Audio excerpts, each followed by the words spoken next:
Gente, aqui vamos começando aqui com aquelas orientações gerais de webinar, né?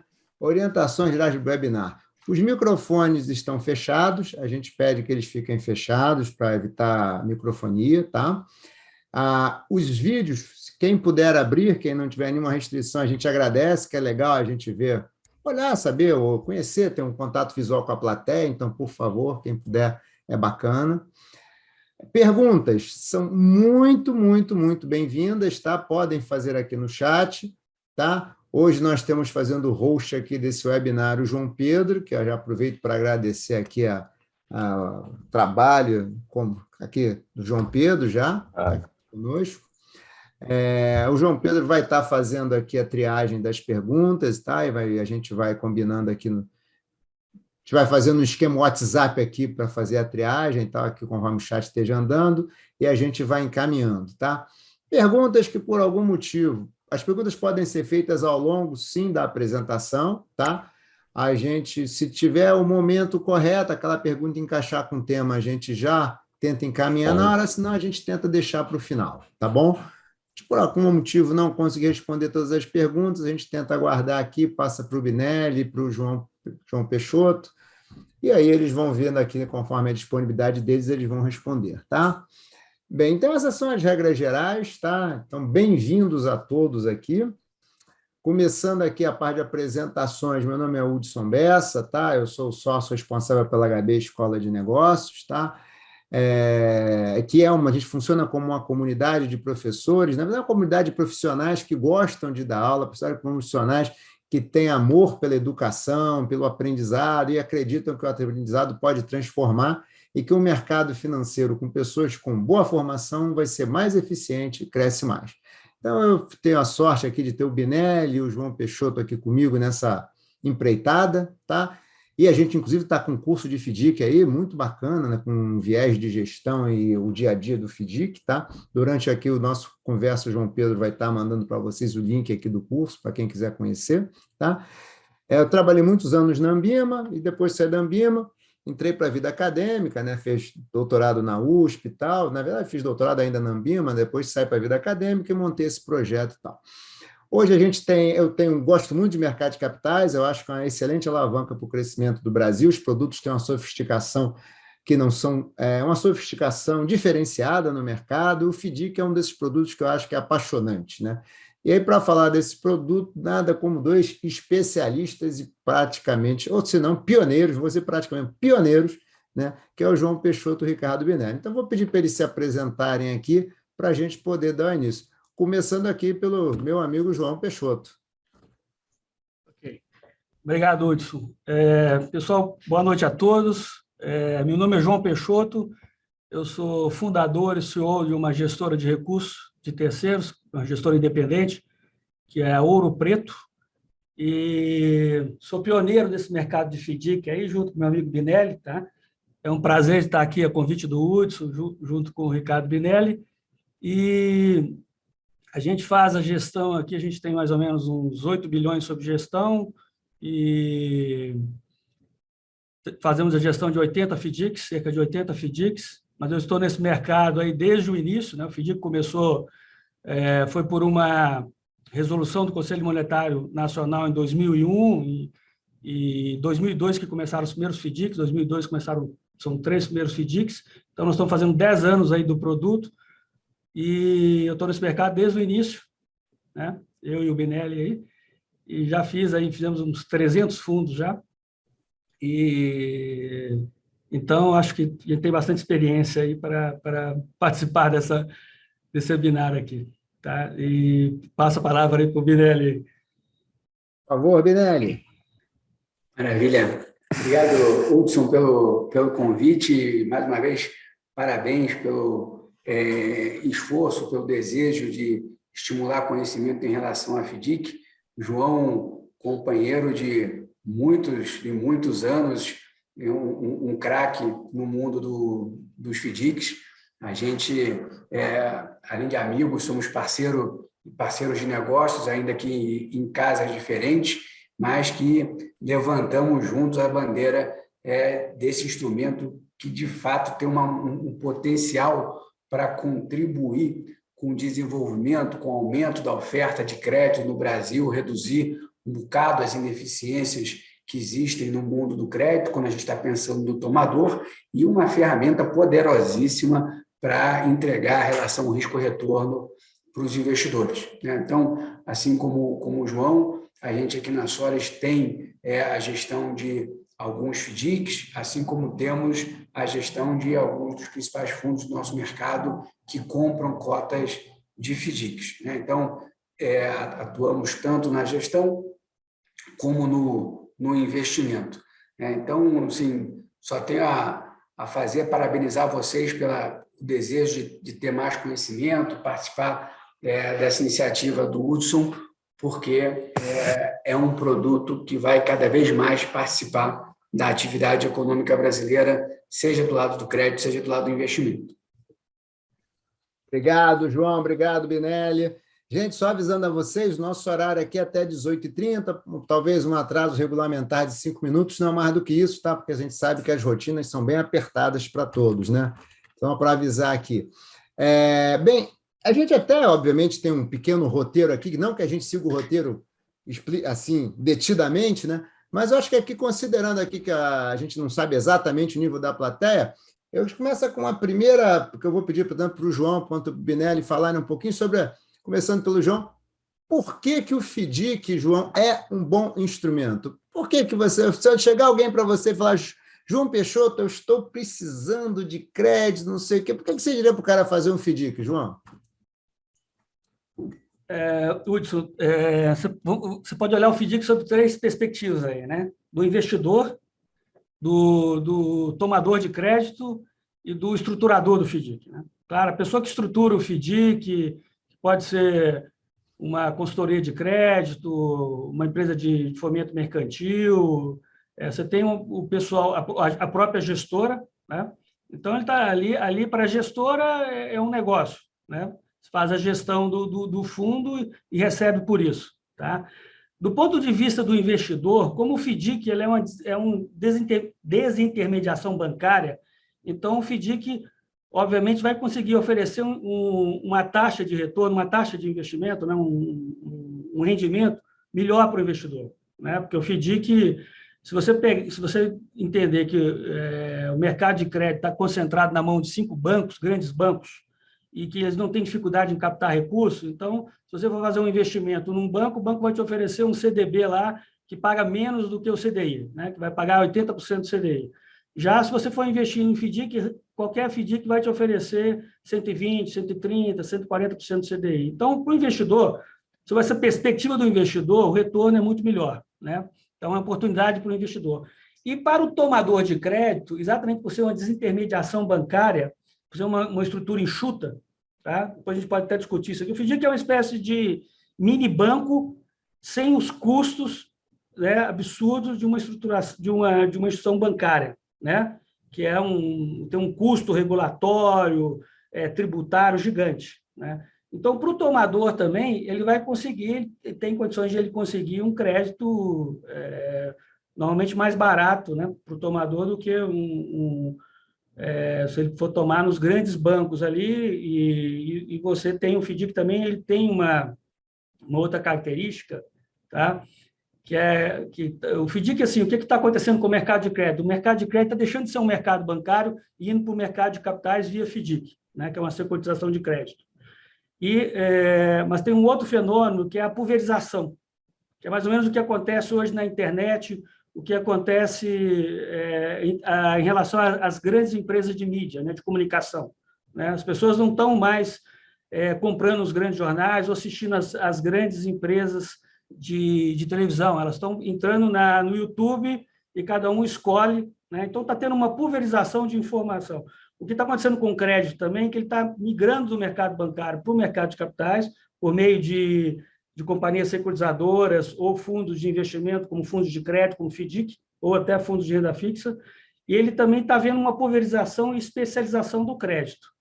Então, isso traz um benefício para todos, né? Cria muitas oportunidades aí para quem queira criar um FDIC, porque é um gestor, porque é um consultor de crédito, né? Cria aumenta o rendimento para os investidores e traz bastante mais oportunidade para os tomadores de crédito tomarem um crédito mais barato e mais rápido, né? Porque bem mais rápido. Deixa eu ouvir, então, agora um pouquinho o Binelli. Binelli, como é que essa mágica toda acontece para quem, de repente, não tem tanto conhecimento ainda de FDIC? Como é que essa mágica acontece aí? Se é que você acha que essa mágica acontece, é que você não concorda com o João, né? Nós estamos falando aqui, Hudson, porque eu tive um lapso de internet. Nós estamos falando sobre a taxa de juros de dois dígitos. Não? O que acontece? Considerando que a plateia está bastante extensa, graças a Deus, felizmente, eu comecei primeiro com uma pergunta conceitual, que é por que chegar alguém para o Binelli e falar: Binelli, eu estou precisando de crédito, não sei o quê, por que o Binelli diria que o FDIC é uma boa oportunidade? Aí o João estava respondendo, agora eu pedi para você colocar os seus pontos, quais são os seus argumentos, tá? Aí depois a gente vai seguir um pouquinho o nosso roteiro aqui, mas primeiro eu queria dar essa alinhada geral. Maravilha. Eu acho que o João abordou os pontos realmente principais, né? O que o FDIC, como instrumento de desintermediação, ele traz uma série de eficiências, seja do lado tributário, seja da margem de lucro dos bancos, que deixa de sair da operação, né? Você está financiando uma empresa sem você precisar de um banco, seus custos de observância tributários e seu desejo por margem de lucro, né? Então, você tem todas as condições de fazer um financiamento mais eficiente no que diz respeito a preço, né? E, na maior parte das vezes, você vai encontrar processos de crédito muito mais objetivos, muito mais pragmáticos, com muito mais ambição, né, por dar o crédito, que a gente enxerga hoje no crédito bancário brasileiro, muito confortável com suas tarifas e os seus créditos, de alguma maneira, com garantia, né? A gente vê que as carteiras que mais crescem nos bancos são as de consignado, crédito imobiliário, crédito de veículos, né? E o crédito efetivamente para as empresas vão se concentrar nas grandes empresas, e os FDICs têm justamente feito um papel muito interessante nas pequenas e médias. E sobre a ótica do investidor, né? Todos nós brasileiros sabemos que nenhum de nós toma empréstimo pagando taxa básica. A gente paga uma taxa muito mais alta do que a taxa básica. E os FDICs operam nesse nível de taxa. O FDIC não opera na taxa básica, o FDIC opera na taxa média da economia.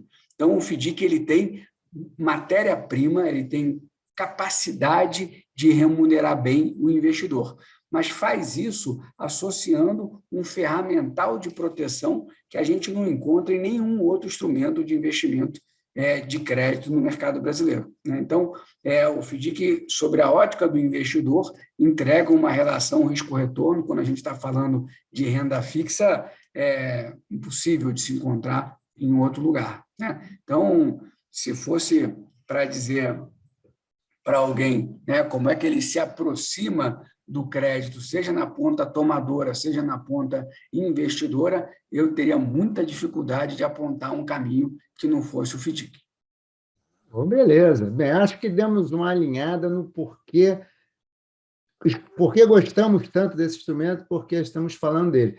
Agora, tem uma preocupação grande, né? O mundo está cada dia mais rápido, né? Quando a gente bolou e quando a gente pensou e começou a divulgar esse nosso webinar, a gente já tinha no radar taxa de juros de 2 dígitos, a gente já tinha inflação elevada, acima da meta, e agora a gente ainda tem guerra e preço do petróleo estourando. Então, a taxa de juros que estava se falando em acabar um ano em 12%, já estamos falando em acabar agora o ano em 14%.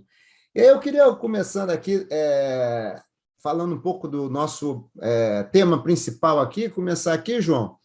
E aí, quais são os desafios, hein? Taxa de juros de 2 dígitos. O Brasil fazia anos não vivia, a gente passou um período aí com taxa de juros nem de 1 dígito, né? De 2%, né?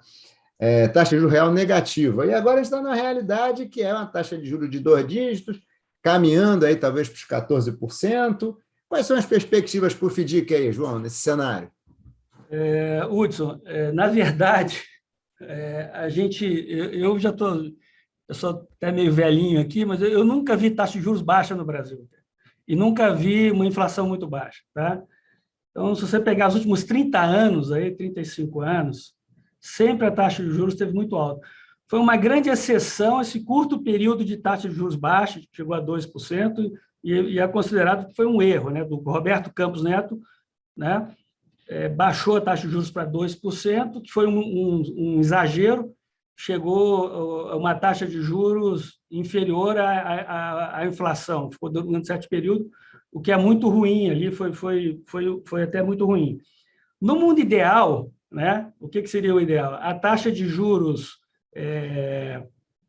real, você teria uma taxa de juros real positiva, né, coisa que não existe, tem 50 países do mundo aí que tem uma taxa de juros real negativa, né, que se você pegar quase todos os países desenvolvidos estavam tendo uma taxa de juros negativa. Talvez com essa crise agora pode ser que isso mude, mas não é o que acontece na Europa, no Japão. A Alemanha, Japão estavam emitindo, Alemanha, Japão, Suécia, estavam emitindo título público com taxa de juros negativa, fora descontada a inflação. Quer dizer, nominal, né, João?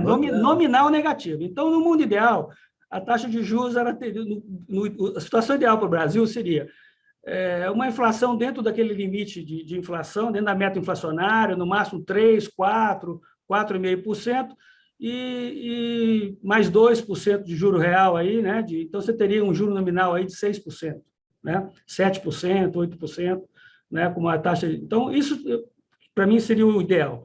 Mas a verdade é que a gente sempre teve taxas de juros muito altas e inflação alta, se bem que depois do real a inflação teve sobre relativo controle, mas sempre foi uma taxa de inflação alta comparada a países desenvolvidos, né?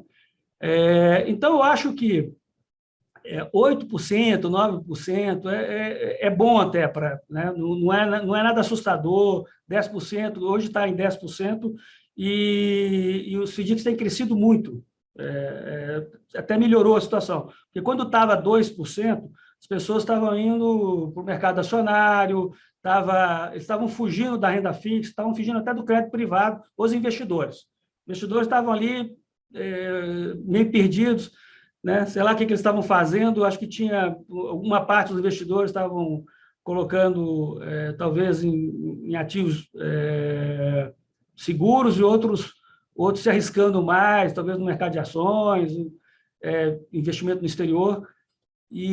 Mas para a gente, assim, agora, é claro que é um risco, se a taxa de juros crescer muito, também é algo negativo, claro, né?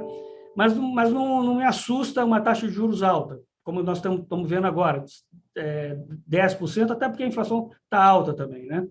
Então, mas eu torço, eu acho que para o Campos Neto, que chegou a julgar em 2% a taxa de juros, então eu imagino que ele tem um desejo muito forte de baixar a taxa de juros, e só não estão fazendo isso agora porque a inflação continua muito alta, né?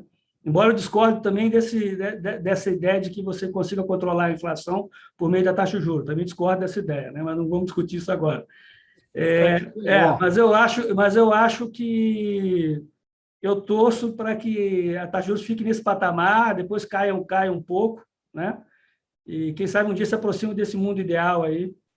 Mas isso não tem um efeito negativo, tão negativo para os FDICs, não. Eu acho que nesse momento de incerteza também, os bancos eles botam um pé no freio do crédito, né? E aí surge mais oportunidade para os FDICs. Binelli, você acha também que surge nesse balanço, né? Lembrando Ivan Lins, nos balanços de perdas e danos, né? Ganhos e perdas aqui, o FDIC mais ganha, mais perde com esse cenário de 2 dígitos, taxa de juros em 2 dígitos? Então, Hudson, eu acho que no mundo brasileiro, né, usando as palavras do João, onde o crédito é extremamente concentrado, o preço vem depois da oferta de crédito, né? Ou seja, para quem precisa de crédito, mais importante é existir crédito. Depois vem a questão do preço do crédito.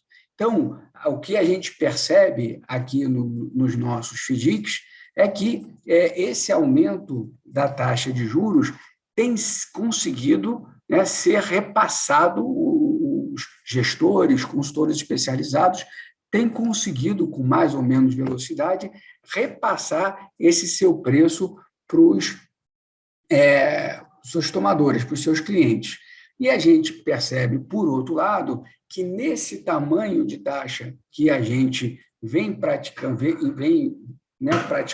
hoje, isso não tem gerado um aumento mais importante do lado da inadimplência. Na verdade, os FDICs vêm trafegando bem com os seus níveis aí de vencidos. Não temos visto, apesar do aumento da taxa de juros, nesse momento que a gente está vivendo, a gente não tem visto um incremento de inadimplência de alguma maneira relevante ou que chame a atenção. Então, entendo eu que na maneira como a gente está rodando agora, a gente consegue, os FDICs estão conseguindo colocar o dinheiro na rua, tanto pela limitação estrutural dos bancos para oferecer dinheiro, principalmente para pequenas e médias empresas, ainda mais num cenário mais desafiador de crescimento econômico. Então, o espaço está dado para os FDICs se posicionarem. Uma ou outra classe de ativo, como, por exemplo, os FDICs de consignado, esses tiveram um pouco mais de emoção, porque eles trabalham com taxas pré-fixadas muito longas. Então, eles emprestam a taxas pré-fixadas muito longas. E eles ofereceram taxas de remuneração, num primeiro momento, atraente para eles, lá em 2020, 2021, emitindo cotas a CDI mais 5, CDI mais 5,5, com CDI de 2, uma taxa de 8, 8,5, você dá conta do recado. A hora que você tem uma taxa, o teu passivo está custando 15% ao ano, 16% ao ano, e você tem aquela mesma taxa pré-fixada durante 5, 6 anos, que é um prazo de um empréstimo consignado público, esse cara está tendo um desafio maior para remunerar a sua cota subordinada.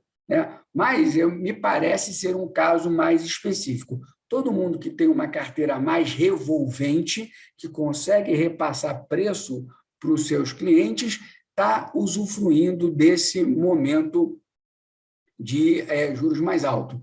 E aí, quando a gente olha a ponta do investidor, a gente tem uma equação igualmente interessante, porque se a renda fixa está pagando bem, o FDIC está pagando um prêmio em relação à renda fixa. Então, se o investidor de um título público está ganhando 10% ao ano, o investidor de um FDIC está ganhando 14%, 15% ao ano. Então, me parece um momento que a gente aqui, acredito que o João também, a gente vem enxergando uma demanda crescente pelos FDICs, e essa demanda crescente acaba capitalizando todos os FDICs demandantes de recursos e, na ponta final, fazendo esse dinheiro chegar para os tomadores. Nesse momento, eu acho que a gente está vivendo um momento muito positivo para os FDICs. Ou seja, a taxa de juros tem sido um impulsionador para crédito via FDIC também, quando é questão do spread, coisas do tipo. Nesse momento, me parece que está tudo funcionando bem. Opa! Aqui tem uma pergunta aqui, Binelli, que eu vou juntar essa pergunta que está aqui no chat com uma pergunta aqui que é o seguinte, tem muito a ver com esse momento brasileiro, porque se a gente está com um processo eleitoral, tinha inflação elevada, o momento é um momento de estresse, A questão você falou agora que boa parte do crédito talvez esteja migrando para o FDIC saindo do mercado bancário, A pergunta é, assim, você acha que o crédito vai sofrer mais ou menos com esse momento estressado que o Brasil está? E aqui no site, alguém até cita o Sérgio Bonomi, que faz a pergunta, com a eleição presidencial de 2022, como a eleição presidencial de 2022 pode impactar o apetite dos investidores de FDIC em relação à alocação de recursos e spread de taxas esperado? Ou seja, a gente vai ter crédito, não vai ter? O investidor, como está em relação a esse momento quando era para o FDIC? Como é que está isso, Binelli, teu dia a dia, tua experiência, o teu feeling, aí, o que você está vendo? Então, em relação ao FDIC, né, a gente tem que lembrar que ele é uma estrutura alavancada, né? Pelo menos na boa parte dos FDICs, ele é uma estrutura alavancada. Significa o seguinte, o dono do FDIC, o gestor, o consultor especializado, ele empresta dinheiro a um determinado preço, uma parcela desse preço ele entrega para o cotista sênior e uma parcela desse preço ele se apropria, né? Tanto da parcela que ele aloca como cotista subordinado, mas ele também se apropria de um pedaço do retorno do cotista sênior. Ou seja, o dono, o consultor, o gestor de um FDIC, ele tem uma massa de receita para fazer frente à inadimplência, né? E, geralmente, é uma massa de remuneração robusta, né? Que atende bem a esse objetivo de lidar com a inadimplência. Então, ainda que eu enxergue algum aumento da inadimplência decorrente de uma economia que não vai crescer, não me parece que os FDICs são a ponta que vão sofrer. Porque você tem nos gestores profissionais bastante responsáveis. Na grande maioria dos FDICs, o gestor, ou quem faz o papel do consultor especializado, aquele que escolhe o crédito, ele também é o cotista subordinado, ou seja, ele é o cara que pede primeiro, por isso ele é bastante cuidadoso na maneira como ele coloca o dinheiro dele na rua. Então, o que eu enxergo Hudson, olhando a ótica do crédito, acho que vai haver uma diminuição do crédito, porque ainda que a gente entenda que os bancos, a gente esteja enxergando um movimento de aumento da oferta do crédito não bancário, os bancos ainda são francamente majoritariamente, os grandes emprestadores, né? Então, a tendência é a gente ter, sim, uma redução da oferta de crédito e a gente ter um aumento da inadimplência. Agora, isso não contrasta em nada com um crescimento dos FDICs e uma boa performance dos FDICs. Então, ainda que a gente tenha um momento desafiador no total de crédito disponíveis, os FDICs podem crescer proporcionalmente em relação à participação que eles tinham antes. E acho que vão fazer isso entregando uma boa performance de crédito. Vai ter inadimplência? Vai ter, eventualmente maior do que nos últimos 2 anos, porém, com uma capacidade maior de absorver essa inadimplência, dado o aumento da taxa de juros que ele consegue praticar, né? A pergunta sobre a segunda perna da pergunta do Sérgio, você pode refazer, por favor? Vou ler inteira, tá? Como a eleição presidencial de 2022 pode impactar no apetite dos investidores, de FDIC em relação à alocação de recursos e spread de taxas esperado? Então, eu acho que os FDICs... Vou responder essa pergunta com algumas variáveis. A primeira delas é o seguinte: a curva de aprendizado do mercado investidor em relação aos FDICs, ela ainda está em seu início. Então, o público que compra FDICs, que comprava FDICs há 2 anos atrás, é muito menor do que o público que compra FDIC hoje.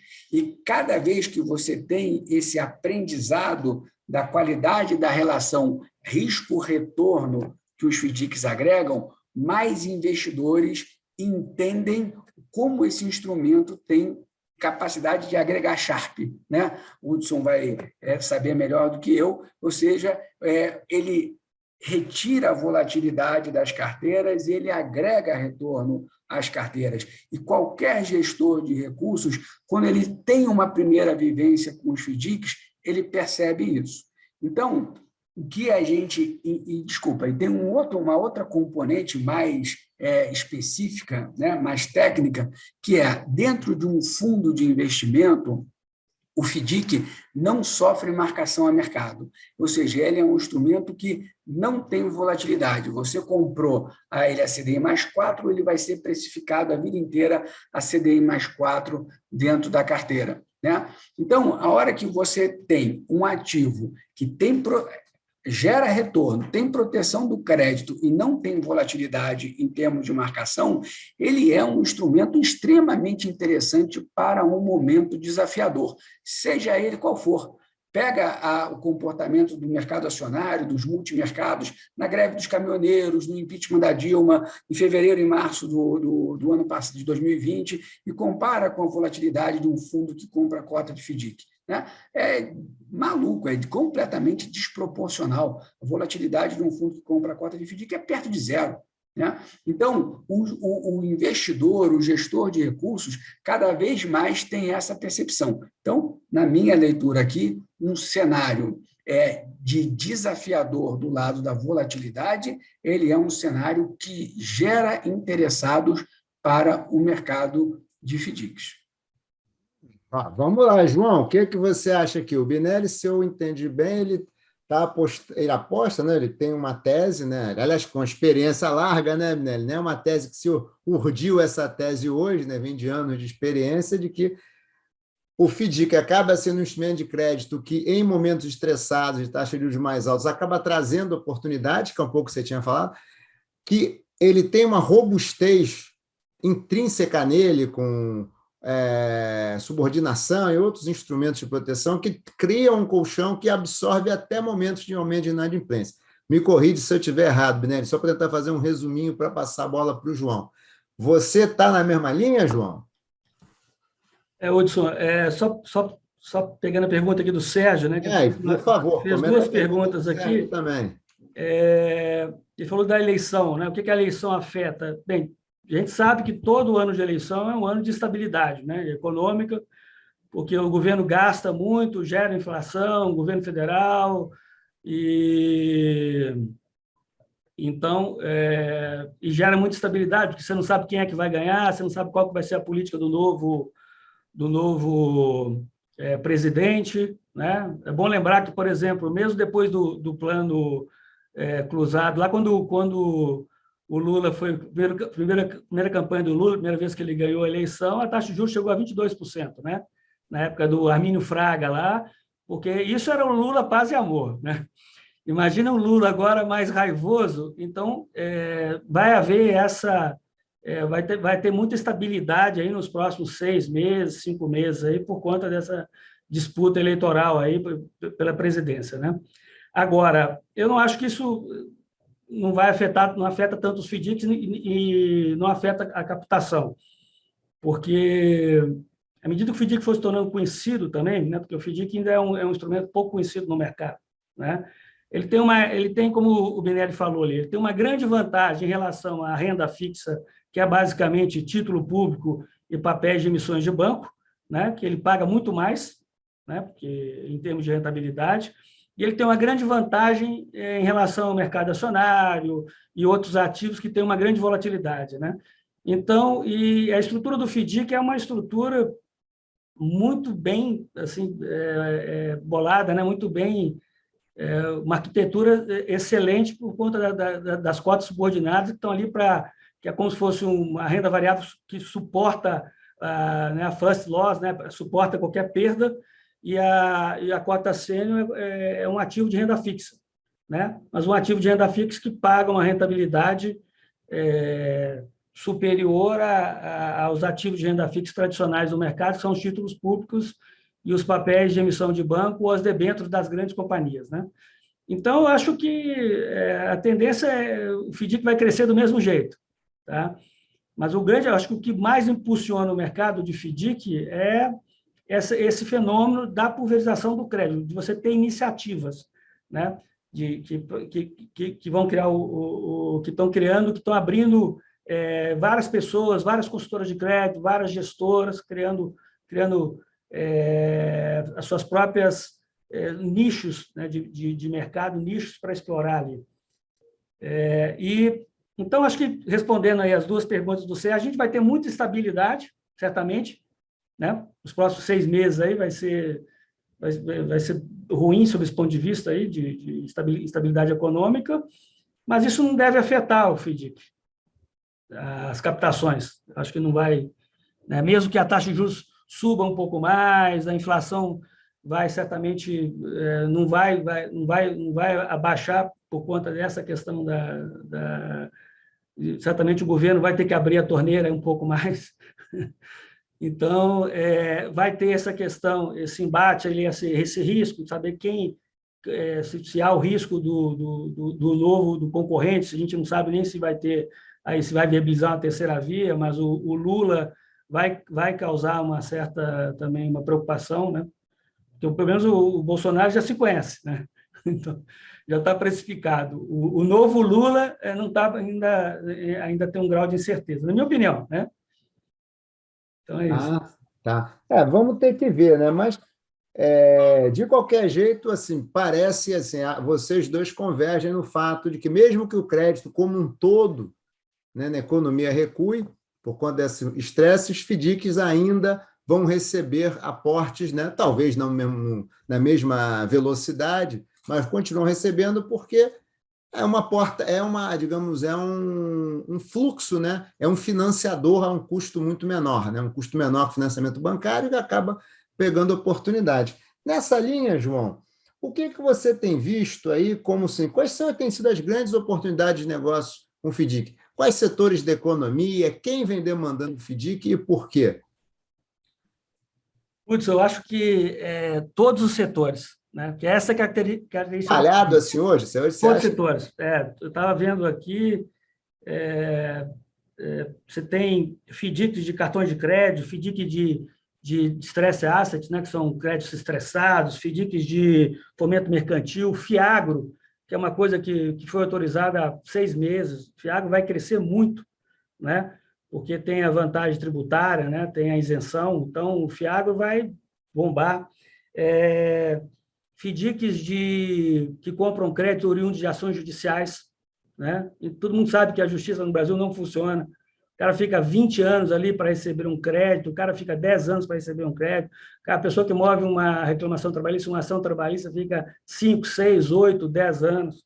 Então, vai ter muita oportunidade para as pessoas comprarem esses créditos aí que são lastreados em ações judiciais, em condenações judiciais. Isso está começando agora. FDIC de precatório, você sabe que o governo não paga também.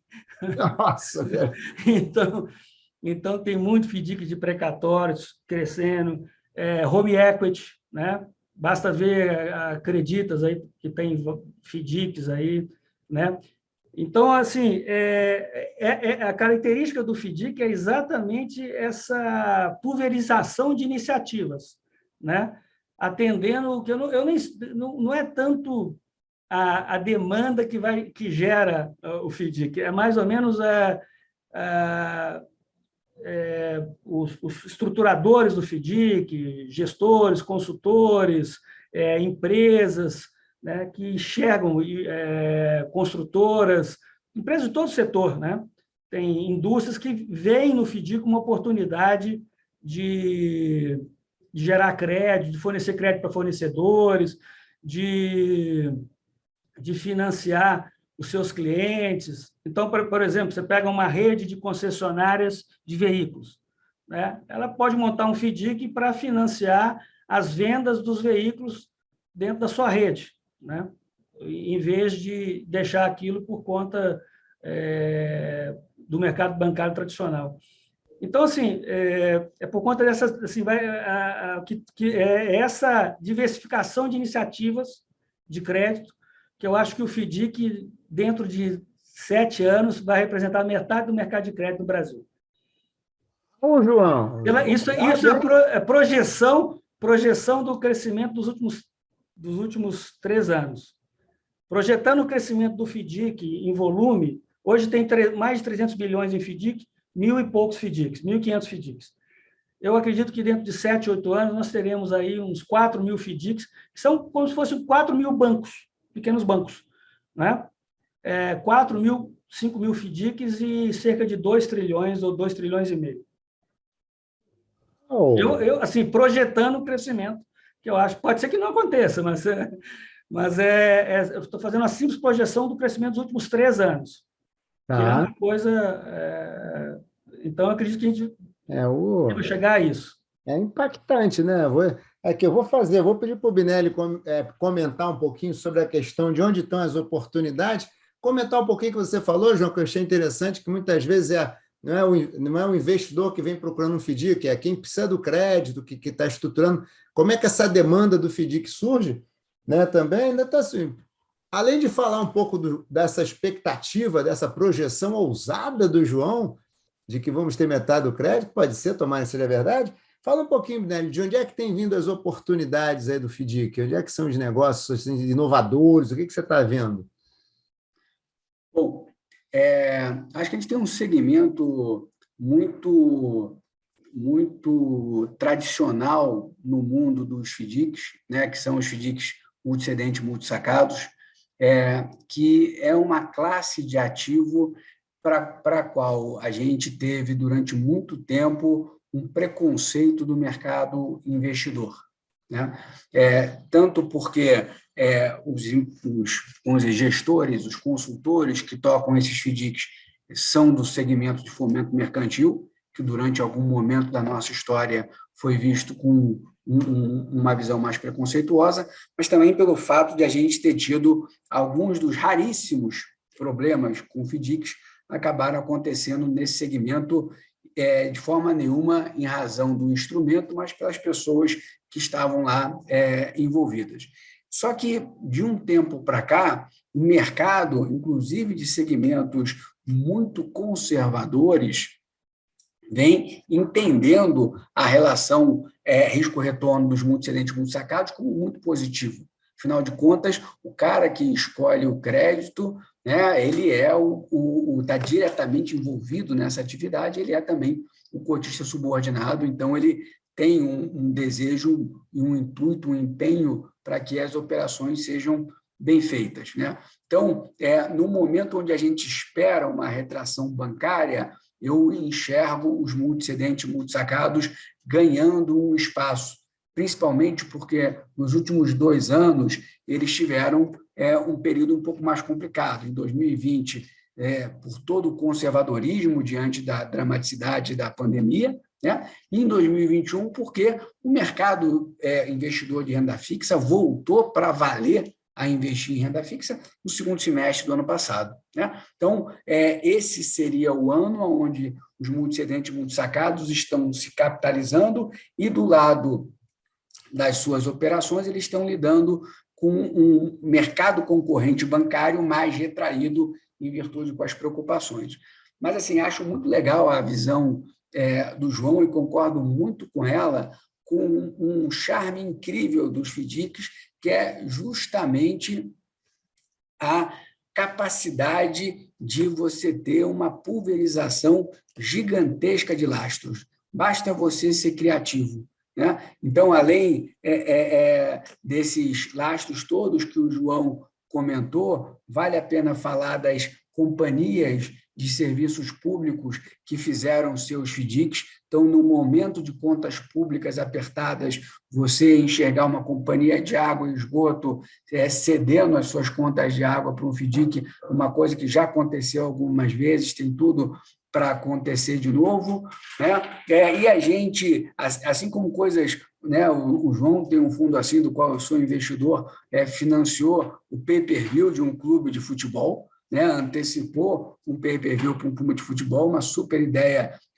bem montada, assim como você vai ter todo esse mundo da inovação, das fintechs, das startups, caminhando para os FDICs. E aí você vai ter também as mais diversas variedades.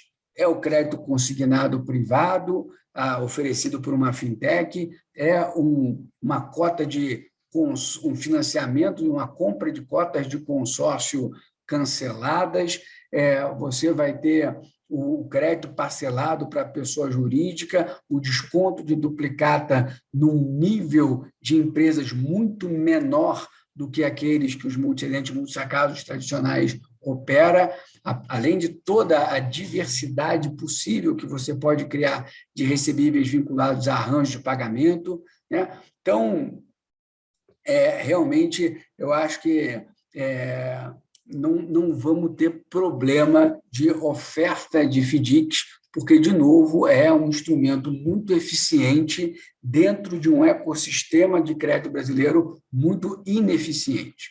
Então, você percebeu quanto o FDIC agrega a quem está emprestando dinheiro, mesmo a quem está tomando dinheiro, é muito fácil, basta você exercitar que você percebe as vantagens. Então, assim, não conheço muito empresas ou pessoas que montam um FDIC e acham que não valeu a pena. Não tenho esse retrospecto na minha cabeça. Em relação a um ponto que o João colocou, né, eu me lembro bem do curso de economia que tinha uma tal de Lei de Sé, né, que era um economista francês que dizia que toda oferta cria sua própria demanda. E eu acho que no mundo dos FDICs é exatamente isso que acontece. Eu, inclusive, escrevi agora um texto para o Anuário da Alquibar, onde eu estava pensando justamente sobre isso. Os FDICs nascem da demanda de alguém que tem necessidade de recurso ou tem uma sacada de como emprestar dinheiro, muito mais do que uma demanda do investidor, eu quero um FDIC nesse formato. Geralmente não é assim que acontece. O estruturador tem a ideia, o gestor, o originador, vou bolar um fundo com essas características aqui e isso vai acabar gerando a demanda dos investidores. Em relação à projeção do João, outro dia a gente almoçou junto e ele me apresentou essa ideia, certo? Eu vou dizer para você, eu tenho pouca capacidade de criticar, porque é um número realmente muito representativo. Agora, o que ele fez foi reproduzir a tendência dos últimos anos, né? E projetar isso para frente. Não me sinto muito à vontade para cravar o número, mas que eu gosto da ideia, eu gosto. Tipo assim, eu não consigo, talvez eu não consiga criticar tanto, mas que eu torço. É isso aí. Temos uma pergunta aqui, ó. Hoje os custos... Desculpa, a pergunta de Bruna Santana, vou aproveitar aqui para fazer logo, tá? Hoje os custos de administração, custódia e auditoria dos FDICs são relativamente altos para FDICs novos. Existem alternativas, formas ou expectativas para que esses custos sejam reduzidos? Quer aproveitar, Binelli, você inicialmente? Depois eu peço para o João comentar? Quero. É a Bruna que está perguntando, não é isso? Isso, Bruna Santana. Então, Bruna, eu me permita discordar um pouquinho de você. Eu acho que, até porque eu sou prestador... Bruno, desculpa, é Bruno, eu falei errado, não é Bruno, é Bruno Santana, tá? Valeu, Bruno. Tá. Então, Bruno, eu como prestador de serviço para FDICs, eu sou um advogado de que, especialmente nos serviços de gestão, muitas vezes o gestor ele está mal precificado, né? O risco se você se debruçar sobre os normativos e entender as obrigações que nós temos com os órgãos reguladores, você vai ver que é muito detalhe, é muito ponto para o qual a gente precisa estar atento, né? E se a gente não tiver estrutura e condições de fazer isso, não há taxa de gestão que remunere uma multa de um órgão regulador. E isso, na minha visão, acaba prevalecendo também para administradores e custodiantes. O cara precisa de um mínimo mensal e, quando eu tenho um fundo pequeno, isso onera, certo?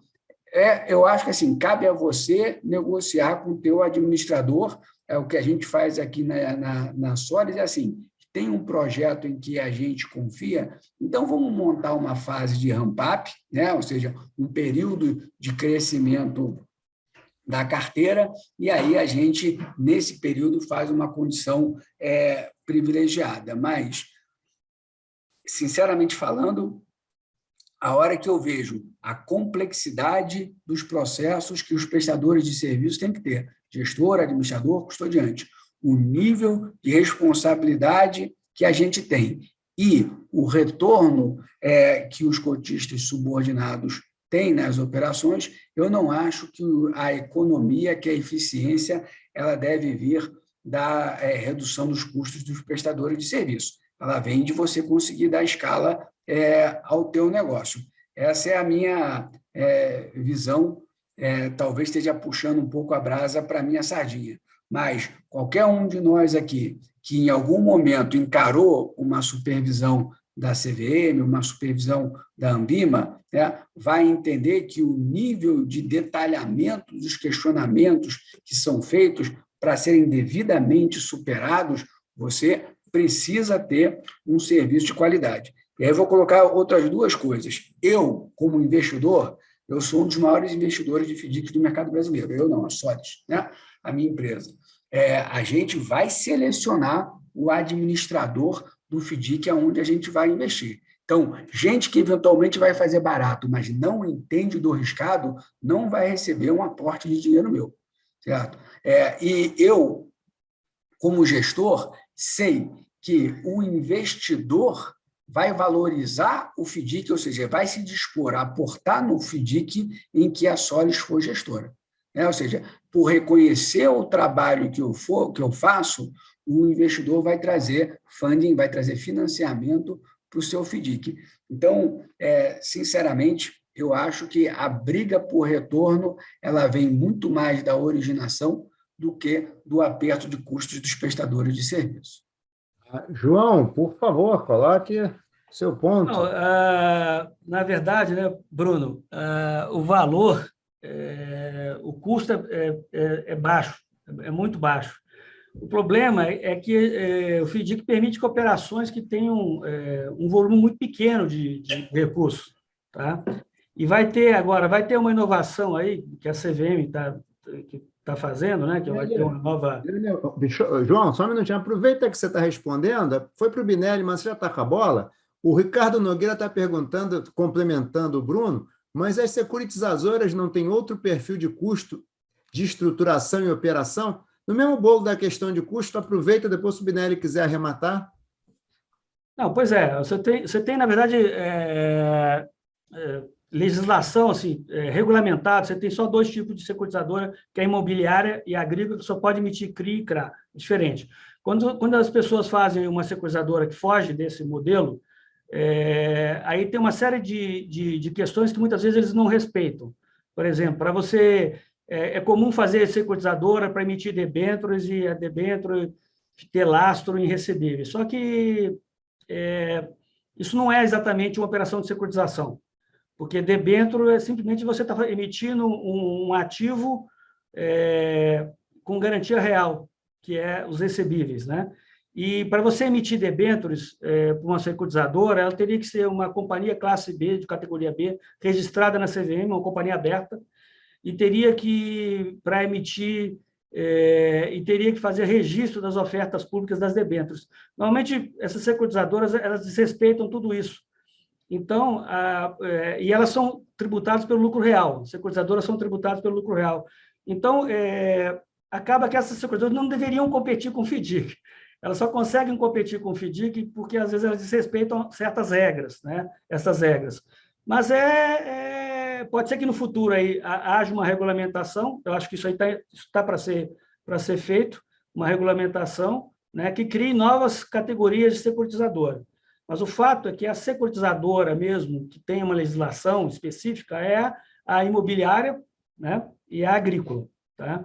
E ambas são companhias que precisam de registro na CVM. Por quê? Porque a questão toda é que você está captando recursos de terceiros. Né? A questão do FDIC, você está... Um fundo de investimento e capta recursos de terceiros. Né?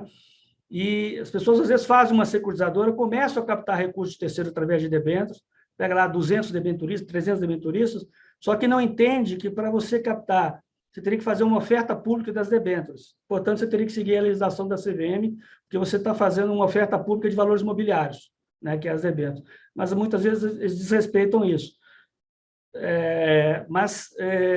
O problema da securitizadora muitas vezes essas securitizadoras é a falta de transparência, né? A emissão de debêntures não é exatamente uma emissão, não é exatamente uma operação de securitização. Depois a gente pode explicar isso. Para isso tem um curso, né? Fazendo propaganda do curso aí, que a gente pode entrar em detalhes no curso. Agora, mas só voltando aqui, então, acho que está respondido ali. Mas a questão do custo que o Bruno falou, é porque é o seguinte, quando você tem um FDIC que tem um volume, um PL pequeno, é claro que esse custo pode parecer um custo pesado no começo, né? Um FDIC que tem... Mas veja bem, o FDIC, como eu falei, o FDIC é uma espécie de banco, né? É um pequeno banco, né? Porque você tem a cota subordinada, é o patrimônio líquido daqueles que estão ali no risco da operação, e a cota sênior é como se fosse, no caso de um banco, é como se fosse um CDB do banco, como se fosse uma LCI, uma letra financeira, né, com a qual o banco capta os recursos de terceiros, né? E se você considerar que não existe estrutura, tente montar um banco que você vai ver como o custo é pesado, né? Como o custo é elevado. E o FDIC permite que você faça uma estrutura que é leve, que ela, na verdade, ela não é cara. Como o Binelli falou, não dá para você exigir, porque é uma série de exigências em cima do administrador, do custodiante, do gestor. Se você exigir que esses profissionais, aí, que essas empresas cobrem muito barato, você vai estar colocando em risco a própria estrutura da operação, né? O monitoramento das operações, né?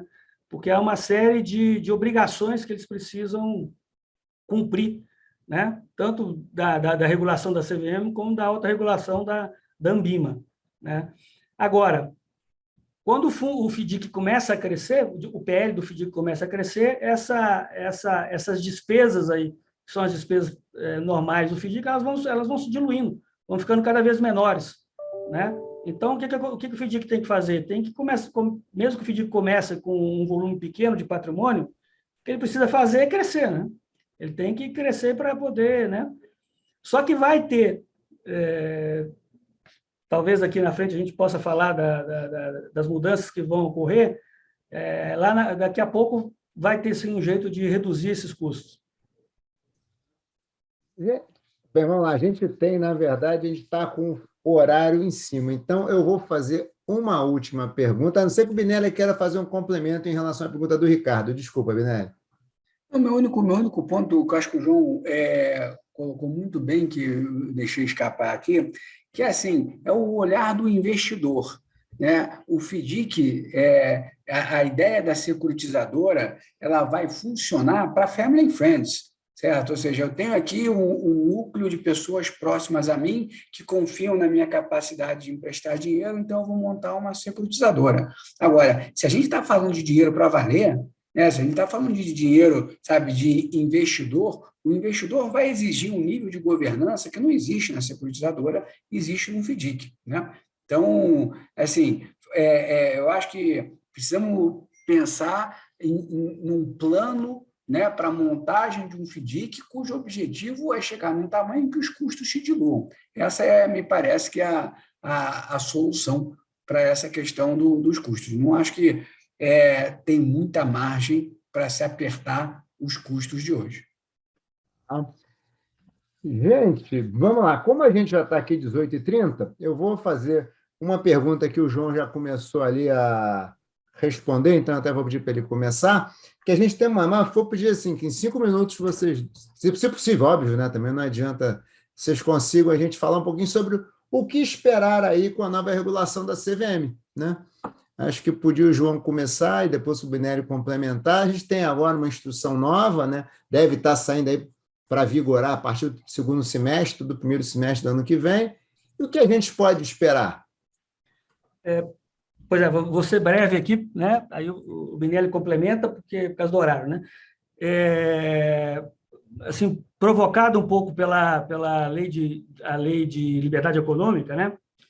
A CVM mudou, aproveitou e está mudando a regulamentação dos principais fundos, dos fundos 555 e dos fundos dos FDICs, né? Então, vai lançar uma nova instrução, uma nova resolução da CVM que vai mudar bastante aí a legislação. Quer dizer, vai trazer só coisas benéficas, na minha opinião, né? Não é que vai mudar, não vai revolucionar o que existe, mas vai trazer coisas benéficas. Tá? Uma delas é que agora a responsabilidade dos cotistas, como dos prestadores de serviço, vão estar limitadas, né? O cotista que investir não corre o risco de perder. Poucas pessoas sabem que às vezes você investe num FIP, num fundo imobiliário, você pode ter, ou num fundo de ações, num fundo alavancado, ou num fundo que opera com derivativos, às vezes o investidor está correndo risco que ele desconhece.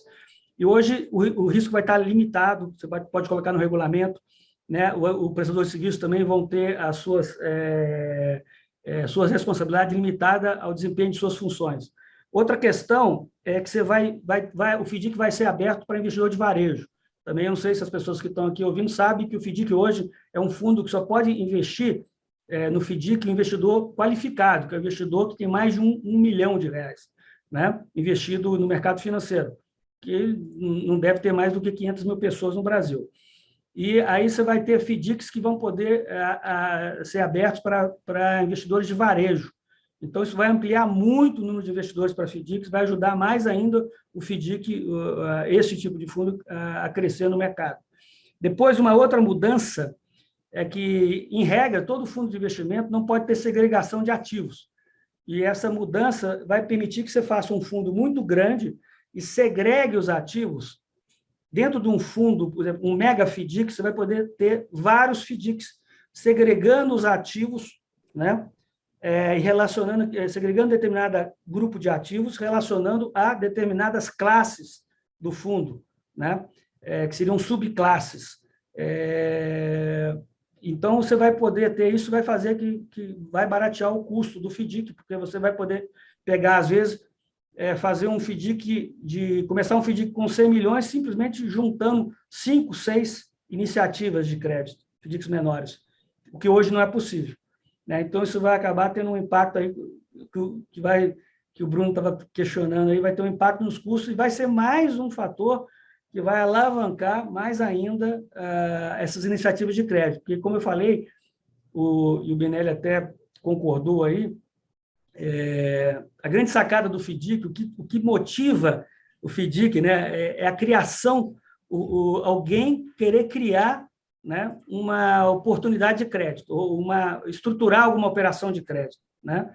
E aí ele acaba gerando aquela demanda, ou ele vislumbra aquela demanda, né, que está ali, que está oculta ali. Então, só para a gente ter uma ideia, no Brasil hoje, todos os meses surgem 7 fintechs, 7, 8, 9 fintechs, estão surgindo todo mês. Ou seja, o que são essas fintechs? São pessoas que estão vislumbrando ali uma oportunidade de criar uma startup, né? E grande parte das fintechs são fintechs de crédito que estão vislumbrando ali uma oportunidade de criar uma startup de crédito, por exemplo, né? Porque estão buscando um nicho, grande parte delas buscando um nicho específico de mercado. Uma fintech educacional, uma fintech que vai dar um crédito só um home equity, né, que vai financiar, por exemplo, só quem queira comprar veículos usados. Então, todo dia me surge aqui alguém com uma fintech. A gente aqui tem FDICs de várias fintechs, por exemplo, Quinto Andar, aqui a gente lançou o FDIC do Quinto Andar, então fizemos o FDIC da Consiga Mais, que era de crédito consignado privado, que é um negócio que mal começou no Brasil. E é isso que vai impulsionar, no mercado de FDIC. Legal, boa. Binelli, quer complementar? Não só complementar, dá o teu olhar, por favor. Eu acho que a norma nova, para nós aqui especificamente, ela é disruptiva, né? Primeiro, ela coloca o gestor como um participante-chave da estrutura, né, que essa não era, participante essencial é o nome que a CVM dá.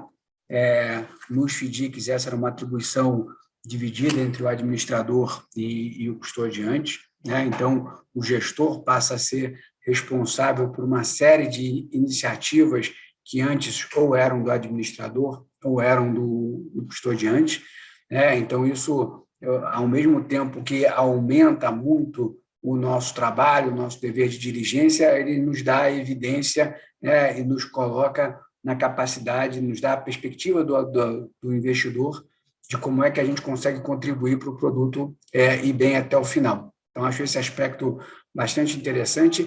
E essa questão do investimento em FDIC poder vir para o público em geral, né? Acho que esse, de fato, a gente tem aqui um trabalho muito grande de comunicação com a imprensa, e a imprensa diz para a gente que não quer falar de FDIC porque FDIC está voltado para um público investidor muito limitado, que é o investidor qualificado.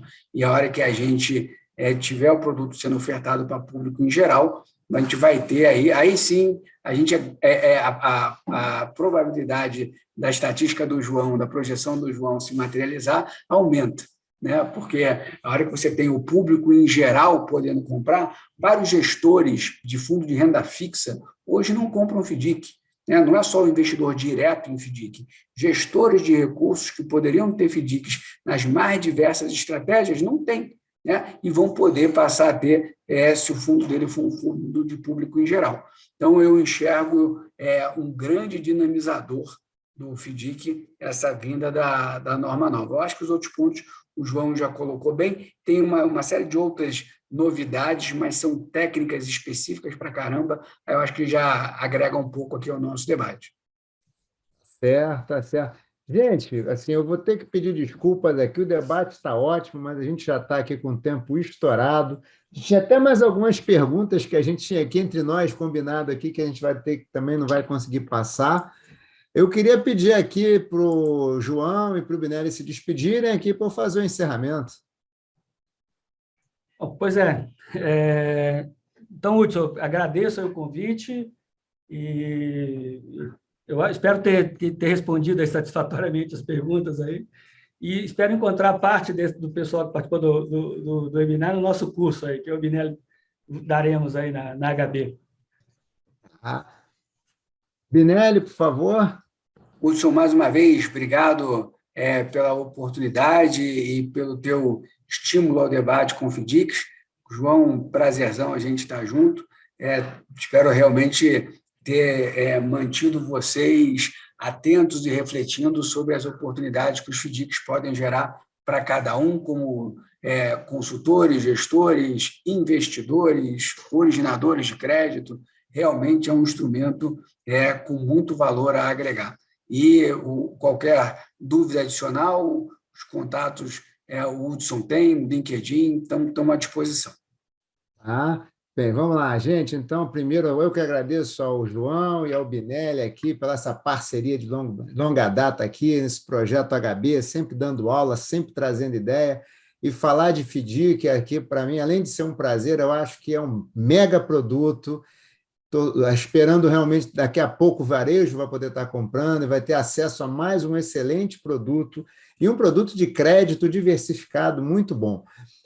Então, obrigado, Binelli, obrigado, João, não só por esse encontro, mas por essa jornada aí que estamos juntos aí.